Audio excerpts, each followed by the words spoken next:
In this video, we're going to show the process of how to create your bridge design onto a drawing. So then that way we can laser cut your bridge components. From here, I have the bridge design file open. So the bridge supports file is not open on this one. It's just the bridge itself. I'm going to go up to File, New Drawing, from Design. And I'm going to change under the standard to ASME. And I'm going to go to a B size, which is a 17 by 11. So it's the only option for B size. And I'm going to go ahead and say OK. This is going to load us into the drawing environment. And what we can do here is you're going to be able to go through and have your bridge design. We're going to change the scale to a 1:1 scale. I'm going to click to place that on there. The style will be set to visible edges only. And I will say OK. Now I'm going to delete by selecting the border, pressing the delete key, and I'm also going to delete the title block. So here is my bridge design. Here's one of the designs. I can actually kind of move it by grabbing on the view, and I want it to be pretty close up here to the edge. If I want to try to add another view, I can click on base view, set my scale. This one here, it looks like I'm not going to be able to get two sides on one page, which is fine. So I'm going to go ahead and hit cancel.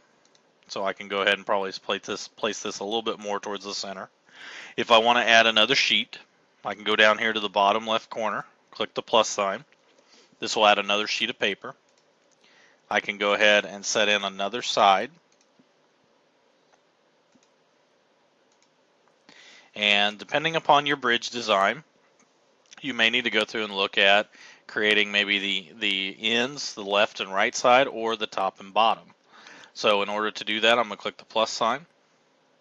Again, base view. I'm going to do a scale of 1:1. And where you can change that is in the orientation, as I can choose like the top. This is what the top would look like.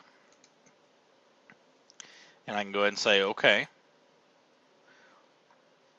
But actually, for this bridge design, I probably really don't even need a top component so much, because all I would need to do is cut individual components.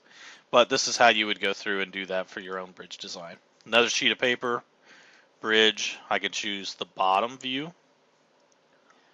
Again, changing my scale to a 1:1 and placing that on my drawing.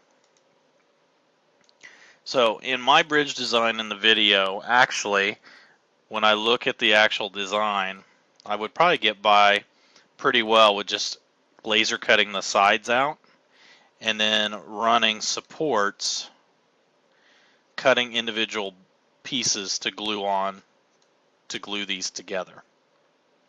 And that would work pretty well. So you're going to have to make some assumptions or take a little bit of time to evaluate. Same thing like these two components that we went through and added. We would be able to actually use some of the balsa material and glue those together. So you're going to have to take some time, analyze the design of your bridge, and kind of determine, how much do you necessarily need to have. So here, I'm going to go through and I'm going to end up taking a look at deleting the design, so I can delete the sheet for the top and bottom, and really all I need are the sides to be cut. So here I can go ahead, when I'm ready, I can go ahead and choose output PDF, and I usually choose all sheets, and then I say OK. And what that's going to do is that's going to save a PDF of the drawing that you need. So you could go through and call this, have your last name with you and your partner, and then put in the Truss bridge design. Save the PDF and send to the assignment, so then that way I'm able to download and laser cut the sides of your bridge or any of the other components you may need to fabricate your bridge to be glued up and ready for testing.